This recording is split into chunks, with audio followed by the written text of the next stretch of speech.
आज का हमारा टॉपिक है एंडोक्राइन सिस्टम। इससे पहले हमने डाइजेशन सिस्टम को कंप्लीट किया, उससे पहले हमने नर्वस सिस्टम पढ़ा। हम वीडियो को स्टार्ट करते हैं। देखिए, आज हम एंडोक्राइन सिस्टम की बात करेंगे, जिसे अंतःस्रावी तंत्र कहते हैं। मैंने आपको बताया था कि हम सारे सिस्टम्स पढ़ रहे हैं, तो इन सिस्टमों में क्या है कि बहुत सारी चीज़ें मिलकर एक सिस्टम बनाती हैं। ये मैं आपको बता रहा हूँ हर बार, ठीक है। अब हम बात करेंगे एंडोक्राइन का मतलब होता है अंतःस्रावी ग्रंथियाँ, ठीक है। एक तरीके से हम ग्रंथियों की बात करेंगे यहाँ पर, और अंतःस्रावी ग्रंथियों की हम बात करेंगे इस वीडियो के अंदर। अब हम जब ग्रंथियों की बात करते हैं तो सबसे पहले हमारे दिमाग में ये आता है कि व्हाट इज़ ग्लैंड, ठीक है। ग्लैंड क्या है या फिर ग्रंथि क्या है। ग्रंथि की हम बेसिक भाषा में समझें तो ग्रंथि का मतलब होता है एक प्रकार की थैली जैसी संरचना, ठीक है। एक थैली जैसी संरचना जिसके अंदर कुछ केमिकल भरे होते हैं, कुछ रसायन भरे होते हैं। अब वो रसायन हार्मोन भी हो सकते हैं या फिर वो एंजाइम्स भी हो सकते हैं। इसके अलावा यदि हम एक डेफिनेशन की बात करें कि ग्लैंड की डेफिनेशन क्या होती है, तो a gland is a organ which produce and release substance that perform a specific function in body. यानी कि ग्लैंड एक ऐसा ऑर्गन है हमारी बॉडी के अंदर जो कि प्रोड्यूस करती है और साथ ही साथ रिलीज करती है उस केमिकल सब्सटेंस को, जो कि हमारी बॉडी में एक स्पेसिफिक फंक्शन करता है, ठीक है। एक स्पेसिफिक फंक्शन यानी कि प्रत्येक जो हम बात करें सब्सटेंस है, केमिकल सब्सटेंस है, वो एक पर्टिकुलर फंक्शन को, स्पेसिफिक फंक्शन को परफॉर्म करेगा। ये होता है ग्लैंड का मतलब, ठीक है। अब वो जो रिलीज जो सब्सटेंस है वो आपका केमिकल सब्सटेंस है, वो आपके हार्मोन्स हो सकते हैं। इसके अलावा वो एंजाइम्स हो सकते हैं, ठीक है। दो तरह के केमिकल सब्सटेंस होते हैं, एंजाइम्स और हार्मोन्स। इसके बारे में हम डिटेल में काफ़ी बाद में पढ़ेंगे। अब देखिए, ग्लैंड की बात करें तो ग्लैंड बेसिकली दो प्रकार की होती हैं, ठीक है। लेकिन एक अदर प्रकार की ग्लैंड है जिसकी हम बात करेंगे। तो हम ग्लैंड की बात करते हैं, सबसे पहले होती है एक्सोक्राइन, फिर होती है एंडोक्राइन और एक होती है मिक्स्ड ग्लैंड। अब देखिए, हार्मोन और एंजाइम के बेस पे ही हमने इन ग्लैंड को बनाया है, ठीक है। और किस तरीके से वो अपने जो सब्सटेंस है उसको रिलीज करती हैं, उसके आधार पर हमने इनके टाइप्स देखे। सबसे पहले अपन एक्सोक्राइन की बात करते हैं। एक्सोक्राइन ग्लैंड जो है वो एंजाइम प्रोड्यूस करती है, ठीक है। ये देखिए, ये एक्सोक्राइन ग्लैंड है और ये एंजाइम प्रोड्यूस करती है। और एक्सोक्राइन और एंडोक्राइन का मतलब होता है बहिर्स्रावी ग्रंथि और अंतःस्रावी ग्रंथि। अब देखिए, कुछ लोग बहिर्स्रावी का मतलब ये समझते हैं कि इनका जो सिक्रेशन है वो बॉडी से बाहर होता है। जी नहीं, ऐसा नहीं होता। इनका मतलब ये है कि जो सिक्रेशन है वो इनकी खुद के बाहर चला जाता है, सीक्रेट हो गया, ठीक है। इसको बहिर्स्रावी ग्रंथि कहते हैं। और उसके अलावा जो एंडोक्राइन ग्लैंड है जिसे अंतःस्रावी ग्रंथि कहते हैं, इसका मतलब ये होता है कि ये ग्रंथियां जिस ब्लड स्ट्रीम में पाई जा रही हैं उस ब्लड स्ट्रीम में डायरेक्ट उस जो भी इनका केमिकल सब्सटेंस है उसे भेज देती हैं, ठीक है। तो एक्सोक्राइन की हम बात करें तो एक्सोक्राइन जो ग्लैंड है वो एंजाइम का सीक्रेट करते हैं, ठीक है। और इस एक्सोक्राइन जो ग्लैंड है इसका जो सिक्रेशन होता है उसका ब्लड से कोई लेना देना नहीं होता, ठीक है। इनके पास डक्ट होती हैं खुद की, ठीक है। जैसे आप देख पा रहे हैं इस डायग्राम में, इनकी खुद की डक्ट होती हैं, खुद की नली होती हैं, इसलिए इन्हें नलिका में ग्रंथियां कहा जाता है। अब जब इनके पास डक्ट हैं तो मान के चलिए ये कोई ऑर्गन है, ठीक है। इसके पास इसकी ग्लैंड है, ये ग्लैंड मान के चलिए, और ये दूसरा ऑर्गन है जहाँ पर जाकर इस केमिकल को परफॉर्म करना है। तो पर्टिकुलर एक नली बन जाएगी इनकी, ठीक है। उस नली के थ्रू जहाँ से इसका ओरिजिन हो रहा है सीक्रेट जहाँ से ये बन रहा है वहाँ से सीक्रेट हो गया, सीधे जो इसका टारगेट जो ऑर्गन है वहाँ तक ये चला जाएगा, जो भी केमिकल इसके अंदर बन रहा है। ऐसी ग्लैंड जो होती है एक्सोक्राइन ग्लैंड कहते हैं या फिर बहिर्स्रावी ग्रंथियाँ कहते हैं। इनकी खुद की ग्रंथियाँ, खुद की डक्ट होती हैं इनकी, ठीक है। और इनसे एंजाइम सीक्रेट होते हैं और इनका जो सिक्रेशन है वो सीधा टारगेट पर पहुंचता है, ठीक है। बीच में कोई भी मीडिएटर मिलने वाला नहीं होता है और एक तरीके से नलियों में इनका जो सिक्रेशन है वो बहता रहता है। ये दूसरी तरफ हम बात करें एंडोक्राइन ग्लैंड की, जिन्हें हम अंतःस्रावी ग्रंथियाँ कहते हैं। तो इनका जो सिक्रेशन होता है वो हार्मोन्स होते हैं, ठीक है।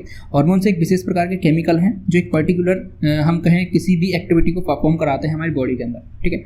और दूसरा इनका नाम है एंडोक्राइन ग्लैंड को अपन डक्टलेस ग्लैंड भी कहते हैं, यानी इनके पास किसी भी तरह की डक्ट नहीं पाई जाती, किसी भी तरह की नली नहीं पाई जाती, ठीक है। तो जब इनके पास नली नहीं पाई जाती तो ये अपनी जो सिक्रेशन है उसको किस तरीके से टारगेट तक पहुंचाते हैं। तो ये क्या करते हैं, सीधे ही अपने सिक्रेट को, जो भी इनका सिक्रेशन होता है उसको ब्लड में छोड़ देते हैं, ठीक है। ब्लड फ्लो देख रहे हैं, यहाँ से ब्लड फ्लो जा रहा है, इस ब्लड में ही अपने सिक्रेशन को छोड़ देते हैं। ये एंडोक्राइन सेल है, यहाँ से इसने ब्लड में ही अपना जो भी सिक्रेशन था, जैसे कि हार्मोन था, उसको ब्लड के अंदर छोड़ दिया। और ये ब्लड जहाँ जहाँ टारगेट तक पहुँचना होगा, क्योंकि बॉडी के अंदर ब्लड हमारा पर्टिकुलर एक सेल तक, हर सेल तक पहुँचता है, ठीक है। तो ये अपना ज़्यादा काम नहीं करते हैं, सीधे ब्लड में छोड़ देती हैं, बाकी उसको जहाँ जाना होगा वो वहाँ चला जाएगा। ऐसे हमारी बॉडी में हार्मोन्स काम करते हैं। लेकिन जो एंजाइम्स हैं वो एक पर्टिकुलर जगह पर ही जाने होते हैं और पर्टिकुलर जगह पर जाने के लिए उनमें डक्ट पाई जाती हैं, ठीक है। इसलिए एक पर्टिकुलर जगह पर उनको जाना होता है।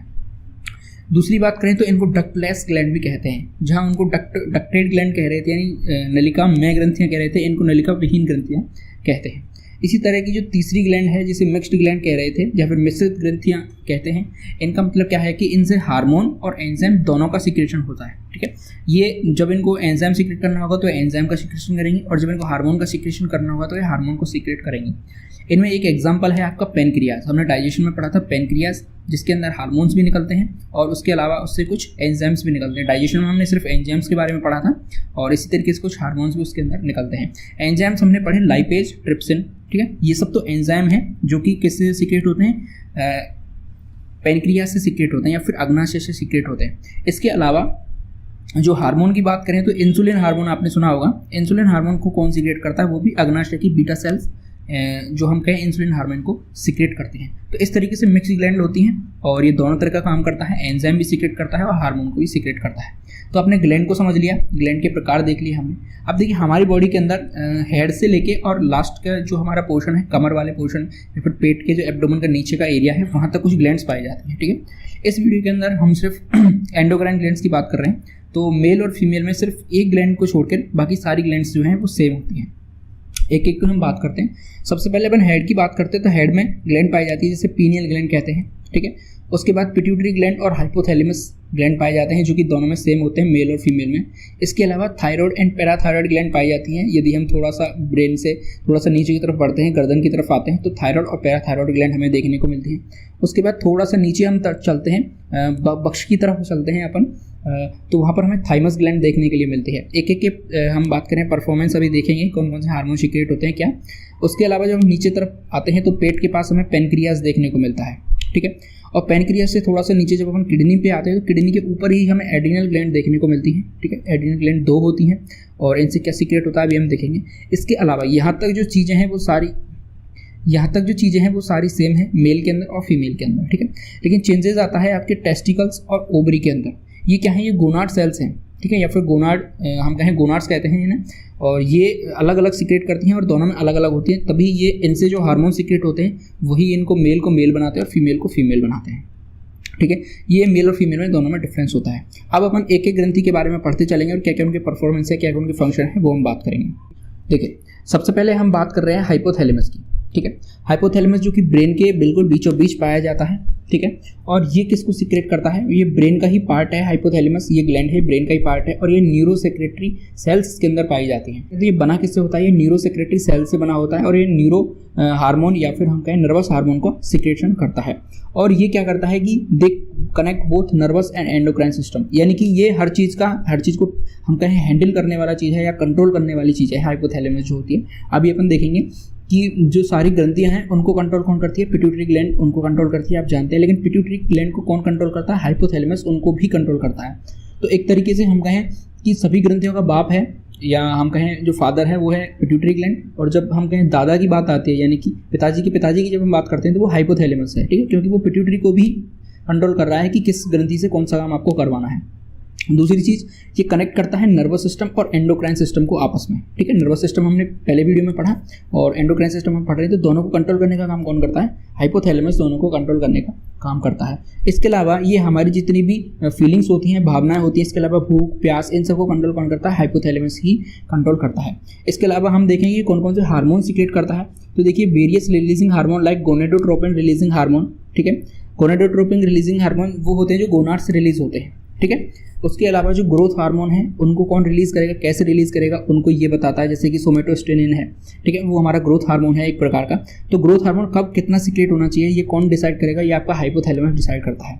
इसके अलावा they hormones act on pituitary gland to stimulate other gland. अब यहाँ से जो हार्मोन निकलते हैं वो हार्मोन जाके पिट्यूटरी ग्लैंड पर काम करते हैं, ठीक है, और वो पिट्यूटरी ग्लैंड को बताते हैं कि कब कौन सा हार्मोन कितना निकलवाना है किस ग्लैंड से। तो एक तरीके से ये मास्टर का काम कर रहा है किसके ऊपर, पिट्यूटरी के ऊपर, हाइपोथैलेमस जो कि ब्रेन में पाया जाता है, ठीक है। हम सब जानते हैं कि ब्रेन एक अपने आप में कंप्यूटर का सीपीयू जैसे होता है, इसी तरीके से हमारी बॉडी का सीपीयू ब्रेन है, ठीक है। और ब्रेन का ही पार्ट है क्या, हाइपोथैलेमस, ठीक है। तो हाइपोथैलेमस के ऊपर भी कौन कंट्रोल करेगा, उसको कंट्रोल करेगा ब्रेन, ठीक है। तो ब्रेन के नीचे हाइपोथैलेमस है, हाइपोथैलेमस के नीचे पिट्यूटरी ग्लैंड है और पिट्यूटरी ग्लैंड फिर सारी ग्लैंड्स को बताती है कि कब कौन सा एंजाइम और कितनी मात्रा में सीक्रेट करना है, ठीक है। आगे अपन बढ़ते हैं। अब दूसरे नंबर पे आती है हमारे पिट्यूटरी ग्लैंड। पिट्यूटरी ग्लैंड जिसे अपन पीयूष ग्रंथि भी कहते हैं हिंदी में, ठीक है। और ये कहाँ पाई जाती है, ये इस ग्लैंड को मास्टर ग्लैंड भी कहते हैं, ठीक है, मैंने आपको बताया। और इसकी बात करें तो ये पी साइज़ की होती है, यानी छोटी सी ग्रंथि है और मटर के दाने के आकार की ये होती है और ये बॉटम ऑफ द ब्रेन या फिर हम कहें ब्रेन के बेस में पाई जाती है। आधार में ब्रेन के में पाई जाती है, नीचे की तरफ पाई जाती है, बहुत ही छोटी सी होती है, मटर के दाने के समान आप अंदाज़ा लगा सकते हैं। लेकिन हम बात करें कि इसका जो काम है ये साइज से नहीं, अपने काम से बहुत बड़ी है, क्योंकि ये सारी जितनी भी ग्रंथियाँ हैं, आसपास जितनी भी ग्लैंड्स हैं, उन सबको कंट्रोल करती हैं, ठीक है। उन सबके ऊपर हेड है, उन सबको ये बताती है कौन सा हार्मोन आपको कब कितनी मात्रा में सीक्रेट करना है। इसलिए ही इसे क्या कहते हैं, मास्टर ग्लैंड कहते हैं। तो आपसे क्वेश्चन पूछा जा सकता है कि मास्टर ग्लैंड कौन सी है, तो पिट्यूटरी ग्लैंड को मास्टर ग्लैंड बोला जाता है, ठीक है। अब बात करें कि ये कंट्रोल करती है किसको, control and regulate other gland in the body, ये मैंने आपको बता दिया। अब अपन बात करते हैं कि इससे कौन कौन से हार्मोन निकलते हैं। तो देखिए, हार्मोन की हम बात करें तो इससे ग्रोथ हार्मोन निकलता है, ठीक है। और ग्रोथ हार्मोन को कंट्रोल कौन करता है, हाइपोथैलेमस कंट्रोल करता है, ठीक है। लेकिन ग्रोथ हार्मोन को निकालता कौन है, पिट्यूटरी ग्लैंड निकालती है। इसके अलावा TSH हार्मोन, जिसे थायराइड स्टिमुलेटिंग हार्मोन कहते हैं। अब देखिए शब्द आ रहा है कि स्टिमुलेटिंग, यानी स्टिमुलेट कर दी है किसको, थायराइड को, क्या निकलवाने के लिए कि आपको थायरोक्सिन हार्मोन निकालना है। तो कौन, अब देखिए थायरोक्सिन जो हार्मोन है वो निकालेगी थायराइड ग्लैंड, ठीक है। लेकिन उसको बताएगी कौन, उसका जो स्टिमुलेशन वाला जो काम करेगी वो कौन करेगी, पिट्यूटरी ग्लैंड करेगी। उसके अलावा ल्यूटिनाइजिंग हार्मोन, उसके अलावा फॉलिकल स्टिमुलेटिंग हार्मोन, जो फॉलिकल को निकालने का जो काम है, ओवरी में से जो फॉलिकल निकलता है तो वो उसको भी कंट्रोल कौन करता है, FSH कंट्रोल करता है, जो कि निकलता किससे है, पिट्यूटरी ग्लैंड से निकलता है, ठीक है। इसके अलावा इससे निकलता है प्रोलैक्टिन हार्मोन, और ये हार्मोन किस में काम करता है, ये दूध के निर्माण में काम करता है। जैसे कि जो मदर्स होती हैं जो नई नई बेबी को जन्म देती हैं, उसमें जो दूध का निर्माण होता है वो इसी हार्मोन की वजह से होता है, इसलिए इसे प्रोलैक्टिन हार्मोन कहते हैं, ठीक है। इसके अलावा एक ऑक्सीटोसिन हार्मोन इससे निकलता है, कौन सा हार्मोन, ऑक्सीटोसिन। ऑक्सीटोसिन हार्मोन क्यों निकलता है, वो दूध का स्राव कराता है, ठीक है। यानी सिक्रेशन जो कराएगा मिल्क का, वो कौन कराएगा, ऑक्सीटोसिन कराएगा। जब डिलीवरी होने वाली होती है तो उस टाइम पे जो ऑक्सीटोसिन हार्मोन की मात्रा थोड़ी सी बढ़ानी पड़ती है। उस बढ़ाने से क्या होता है कि जो बेबी को दूध की जरूरत पड़ती है तो दूध का स्राव हो जाता है। लेकिन कई बार आपने सुना होगा कि दूध नहीं आ रहा है, तो दूध क्यों नहीं आ रहा है, क्योंकि ऑक्सीटोसिन का जो सिक्रेशन है वो प्रॉपर वे में हो नहीं पा रहा है, तो पिट्यूटरी ग्लैंड है वो ठीक से काम नहीं कर पा रही है, इस वजह से दूध का स्राव हो नहीं पाता है। इसी तरीके से एक हार्मोन निकलता है जिसे बेसोप्रेसिन हार्मोन कहते हैं। एक हार्मोन है बेसोप्रेसिन हार्मोन। बेसोप्रेसिन हार्मोन क्या करता है कि जो हमारा मूत्र है, उस मूत्र की जो सांद्रता है यानी कंसंट्रेशन है, उसको कंट्रोल करता है। यानी कि कब कितना वाटर उसमें से एब्जॉर्ब किया जाएगा, ठीक है, मूत्र में से, और कितनी बेस्ट प्रोडक्ट बाहर निकाला जाएगा, ये काम कौन कराता है, बेसोप्रेसिन कराता है। लेकिन जब पिट्यूटरी ग्लैंड में ये बेसोप्रेसिन जो है वो ठीक से नहीं निकल पाता, तो कई बार हमारे जो मूत्र है उसकी सांद्रता इतनी ज़्यादा बढ़ जाती है कि उसका कलर काफ़ी येलो कलर का हो जाता है। तो उस टाइम मूत्र में से हमारे में से जलन होने लग जाती है, ठीक है। कई बार आपने फील किया होगा। तो मूत्र में जब मूत्र मार्ग में जब जलन होती है तो उसका रीज़न ये है कि उसके अंदर यूरिया की जो सांद्रता है, कॉन्सेंट्रेशन, वो काफ़ी बढ़ चुकी है।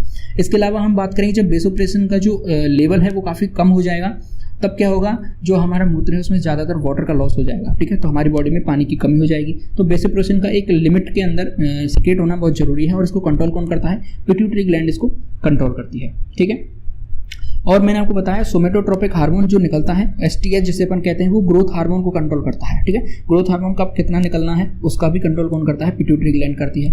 ग्रोथ हार्मोन जब ज़्यादा निकल जाएगा तो उसे हम दानवता जो रोग होता है, जाइजेंटियम जिसे कहते हैं, वो रोग हो जाएगा। या फिर यदि वो कम निकलेगा ग्रोथ हार्मोन तो लोग बौने रह जाते हैं, जैसे ड्वार्फिज्म कहते हैं या फिर बोनापन कहते हैं। तो ये सब कंट्रोल कौन कर रहा है, पिट्यूटरी ग्लैंड कर रही है। अब आप देख रहे हैं कि सारी चीज़ों का कंट्रोल, ऑक्सीटोसिन हार्मोन कहाँ से कब निकलना है, बेसोप्रेसिन हार्मोन, तो एक पूरी तरीके से बॉडी का कंट्रोल कौन कर रही है, पिट्यूटरी ग्लैंड कर रही है, इसलिए इसे मास्टर ग्लैंड कहा जाता है, ठीक है। अब ब्रेन के अंदर ही पिट्यूटरी ग्लैंड के पास एक और छोटी सी ग्लैंड होती है। देखिए ये आपको ग्लैंड दिखाई दे रही है जिसे पिट्यूटरी ग्लैंड कहते हैं, लेकिन पीछे की तरफ, पिट्यूटरी ग्लैंड के पीछे की तरफ आप देख पा रहे हैं, यहाँ छोटी सी ग्लैंड होती है जिसे पीनियल ग्रंथि कहते हैं, ठीक है। पीनियल ग्रंथि हम कहें पश्च मस्तिष्क का भाग है, पीछे की तरफ पाई जाती है मस्तिष्क में, ठीक है। तो बताया कि ये ब्रेन के अंदर लोकेट होती है, ठीक है, ब्रेन के अंदर इसकी लोकेशन है। इसके अलावा ये हार्मोन एक तो मेलाटोनिन हार्मोन सीक्रेट करती है। इसके अलावा एक और हार्मोन है जिसे सेरोटोनिन हार्मोन कहते हैं। ये दोनों ही हार्मोन किस में हेल्प करते हैं, हमारी नींद लाने में हेल्प करते हैं, ठीक है। तो जो सेरोटोनिन हार्मोन या मेलाटोनिन हार्मोन है, ये क्या करते हैं, बच्चे के अंदर, जो न्यू बोर्न बेबी होता है उसके अंदर काफ़ी ज़्यादा निकलते हैं। इस वजह से आपने देखा होगा बच्चा हमेशा सोता रहता है, ज़्यादा टाइम उसका सोने में निकल जाता है। क्यों? क्योंकि उसके अंदर ये हार्मोन ज़्यादा सीक्रेट हो जाते हैं। तो इस तरीके से पीनियल ग्रंथि हमारी काम करती है हमारी बॉडी के अंदर। ये हमारी स्लीप क्लॉक को मेंटेन करती है। जो सेरोटोनिन हार्मोन है वो रात के समय निकलता है, ठीक है। तो रात के समय जैसे ही हमारी आंखें, जब अंधेरा हो जाता है हमारे आसपास, तो हमारे जो ब्रेन को सिग्नल जाता है आइस के थ्रू कि अब अंधेरा हो चुका है, अब आप सेरोटोनिन को निकालिए। जैसे ही सेरोटोनिन निकलेगा तो हमें नींद आने लग जाएगी। लेकिन आजकल क्या होता है कि जो फ़ोन है, लोग क्या है रात रात भर फ़ोन चलाते हैं, तो उनकी जो फ़ोन की जो ब्लू लाइट है वो हमारी आइज़ में जाती है और आइज़ को कंट्रोल होता है जाता है कि अभी सेरोटोनिन नहीं निकालना है क्योंकि अभी रात नहीं हुई है, अभी अंधेरा नहीं हुआ है। इस वजह से हमारी जो वेकअप या फिर स्लीप जो क्लॉक है, जिसे बायोलॉजिकल क्लॉक कहते हैं, वो डिस्टर्ब हो जाती है। इसलिए लोग लेट नाइट तक सोते हैं और फिर सुबह लेट उठते हैं। तो इस वजह से जो हमारी क्लॉक है वो डिस्टर्ब हो रही है आजकल। वो रीज़न क्या है उसका? मोबाइल फ़ोन की लाइट। तो लाइट जब पड़ेगी हमारी आंखों पे तो जो हम कहें आइज़ को सिग्नल जाएगा आइज़ के थ्रू ब्रेन को कि अभी रात नहीं हुई है। तो वहाँ कौन इसको कंट्रोल कर रहा है? उसको पीनियल ग्रंथि कंट्रोल करती है। ठीक है, अब हम ब्रेन से थोड़ा नीचे उतर की तरफ आते हैं तो हमें एक ग्रंथि मिलती है जिसे अपन थायराइड ग्लैंड कहते हैं।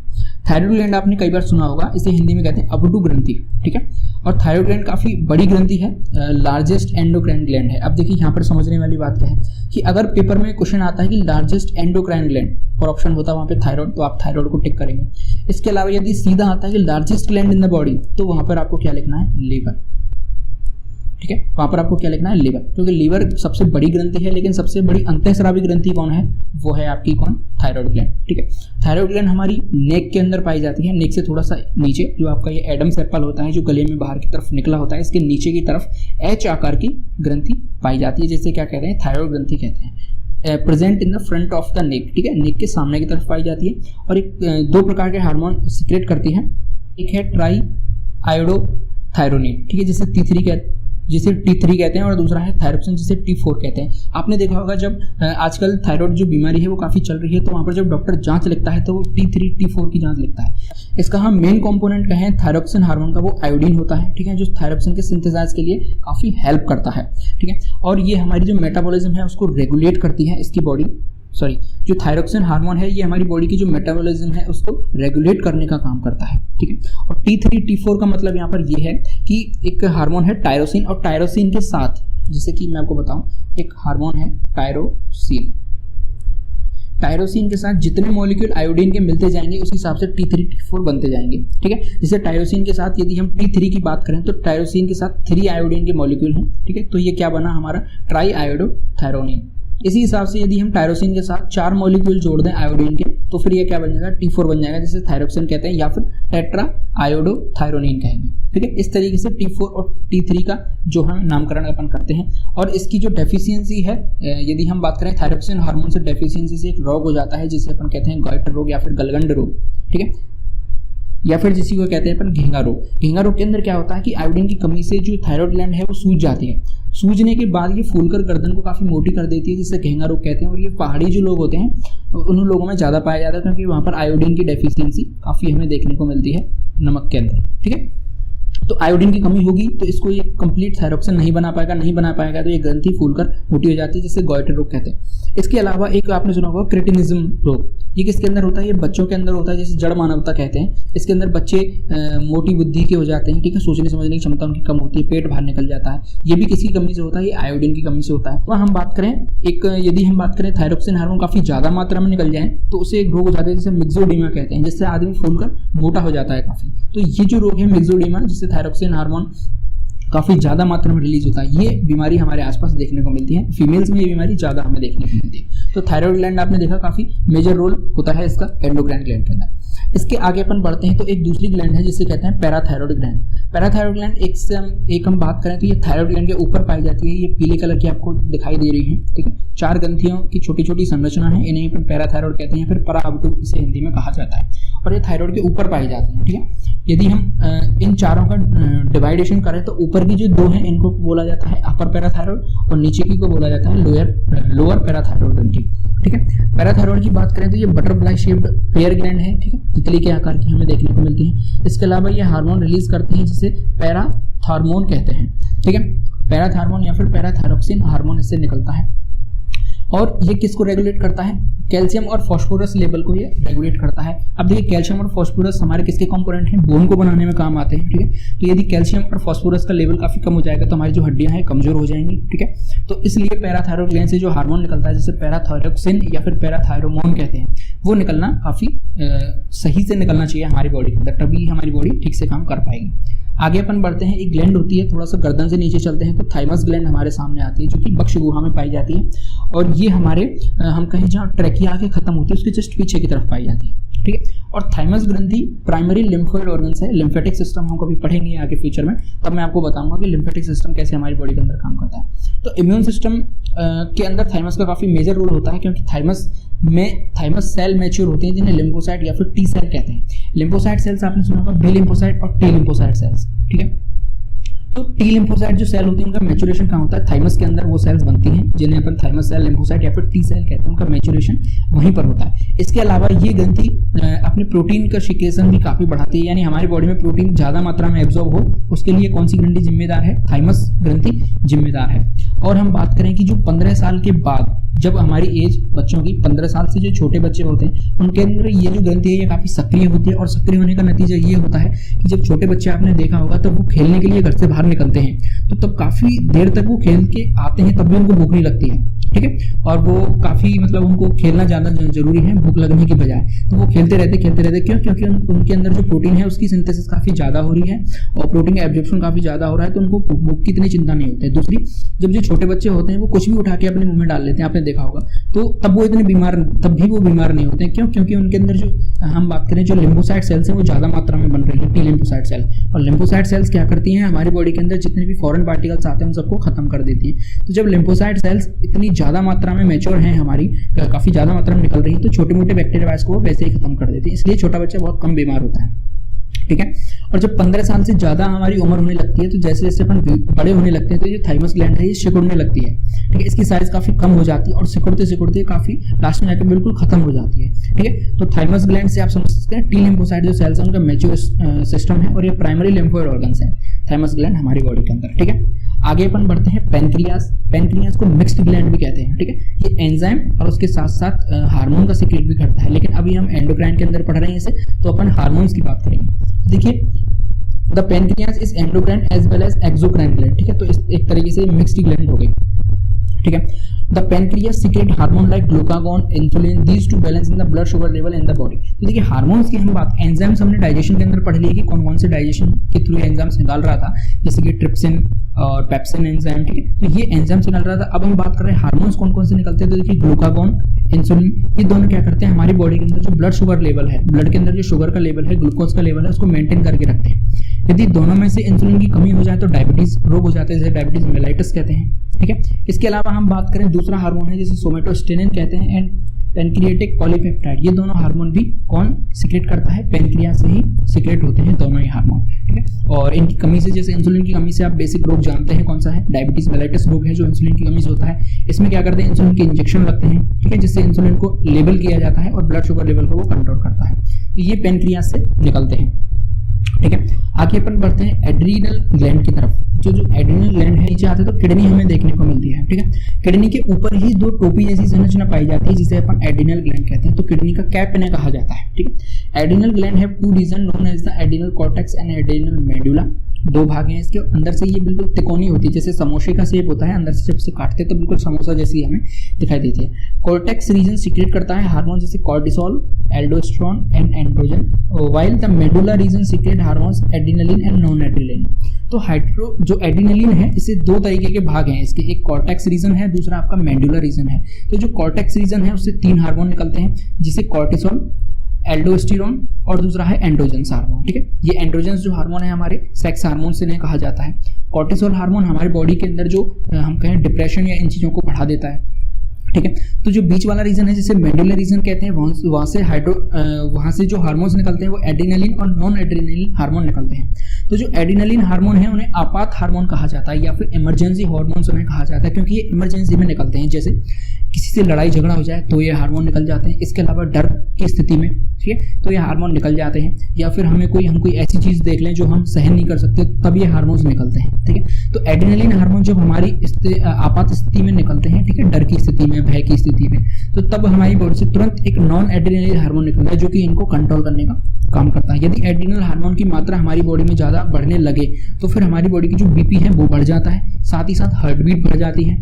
इन दोनों के बढ़ने से क्या होगा, हमारा जो सिस्टम है पूरा आउट ऑफ कंट्रोल हो जाता है। आपने देखा होगा जब आप डर जाते हैं तो हार्ट बीट ऑटोमेटिक बढ़ जाती है, और ब्लड प्रेशर बढ़ जाता है, पसीने पसीने हो जाते हैं और कई बार लोगों का टॉयलेट भी निकल जाता है। तो ये सब कौन करता है? एड्रेनलिन हार्मोन के कारण होता है। इसे फाइट या फिर फ्लाइट हार्मोन्स भी कहा जाता है, यानी लड़ो या उड़ो। क्यों? क्योंकि देखिए एड्रेनल हार्मोन जब निकलता है तो लड़ाई झगड़े की स्थिति में जब ब्लड प्रेशर, हार्ट बीट सब चीज़ काफ़ी ऊपर होती है तो एड्रेनल हार्मोन पीक पर होता है तो इतनी ज़्यादा एनर्जी आ जाती है हमारी बॉडी के अंदर। आपने देखो लड़ाई झगड़े में यदि गुस्से में कोई किसी को मार देता है, आप एक तो नॉर्मल किसी को चांटा मारें और एक गुस्से में मारें तो गुस्से वाला चांटा है वो काफ़ी तेज लगता है। क्यों लगता है? कि उस टाइम हमारी बॉडी से एड्रेनलिन हार्मोन निकल रहा होता है, लेकिन उसको कंट्रोल करना भी जरूरी है। यदि गुस्से में ही आदमी रहेगा तो वो एक हम कहें स्थिति हमारी बॉडी के लिए सही नहीं है, क्योंकि बीपी एक लेवल तक ही कंट्रोल किया जा सकता है। तो उसी समय तुरंत नॉन एड्रेनलिन हार्मोन निकलता है जो कि एड्रेनलिन हार्मोन को कंट्रोल करता है और वापस हमारी बॉडी को नॉर्मल स्थिति में लाता है। तो ये दो हार्मोन निकलते हैं किससे? मेडुला रीजन से। और एड्रेनलिन हार्मोन को ही क्या कहा जाता है? फ्लाइट और फाइट हार्मोन, यानी या तो फाइट करो या फिर फ्लाइट करो। आपने देखा होगा कि जब आपको डर लगता है तो उस समय हमारी स्पीड काफी बढ़ जाती है, ठीक है। ऐसा लग रहा होता है कि हम उड़ रहे हैं, और नॉर्मल आपसे कोई कहे चलिए दौड़िए तो आपसे दौड़ा भी नहीं जाएगा, ठीक है। लेकिन जब कोई आपके पीछे कुत्ता पड़ जाता है या आपने देखा कोई भूत देख लिया आपने और आपको लग रहा है कि वहम होता है वैसे भूत, और आपने देख लिया पीछे भूत है, तो इतनी तेज स्पीड में हम दौड़ते हैं हम खुद नहीं सोच पाते कि हम इसे दौड़ कैसे रहे। तो उस समय कौन हमारा काम कर रहा होता है? एड्रेनलिन हार्मोन हमारी बॉडी के अंदर सीक्रेट हो रहा होता है, ठीक है। ये एड्रेनल ग्लैंड करती है हमारा काम। दूसरे नंबर पर आते हैं हमारे काफी लास्ट आते हैं हमारे गोनाड्स, ठीक है। जैसे कि आपके टेस्टिस और फीमेल के अंदर आते हैं ओवरीज।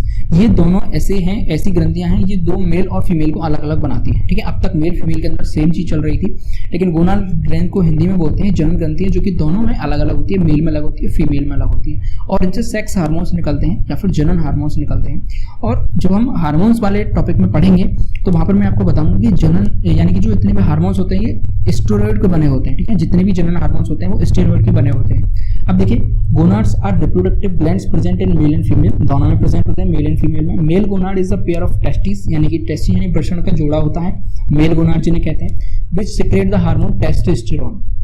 तो गोनाड्स जो है मेल के अंदर जिसे टेस्टिस कह रहे हैं उनसे कौन सा हार्मोन सीक्रेट होता है? जिसे टेस्टोस्टेरोन कहते हैं, ठीक है। जो कि क्या बनाता है? टेस्टिस के अंदर शुक्राणु बनते हैं, जो शुक्राणु की जो लेवल है, मात्रा है, उसको कौन कंट्रोल करता है? टेस्टोस्टेरोन कंट्रोल करता है। इसके अलावा जो सेकेंडरी सेक्सुअल कैरेक्टरिस्टिक्स होते हैं हमारी बॉडी के अंदर, मेल्स के अंदर, उनको कौन रिस्पॉन्सिबल होता है? इनके लिए भी टेस्टोस्टेरोन रिस्पॉन्सिबल होता है। तो कई बार क्या होता है कि फीमेल के अंदर इसकी मात्रा बढ़ जाती है टेस्टोस्टेरोन की, तो उसके अंदर मेल के कैरेक्टर आने लग जाते हैं, जैसे दाढ़ी मूंछ आना, आवाज का भारी होना, कई फीमेल्स में आपने देखा होगा। तो वो हार्मोन इम्बैलेंस की समस्या हो जाती है। यदि हम फीमेल्स की बात करें तो फीमेल्स के अंदर भी पेयर ऑफ ओवरीज होते हैं, यानी अंडाशयों की हम कहें जोड़ा पाया जाता है, 2 अंडाशय पाए जाते हैं जो 2 हार्मोन सीक्रेट करते हैं, एस्ट्रोजन और प्रोजेस्टेरोन, ठीक है। इसके अलावा एक और हार्मोन जिसे रिलैक्सेशन हार्मोन कहते हैं। तो सबसे पहले both of these regulate the secondary sexual characteristics in females, यानी कि ये दोनों जो एस्ट्रोजन और प्रोजेस्टेरोन है वो किसको कंट्रोल करते हैं? फीमेल्स के कैरेक्टरिस्टिक्स को कंट्रोल करते हैं, और जो टेस्टोस्टेरोन है वो मेल्स के कैरेक्टरिस्टिक्स को कंट्रोल करता है।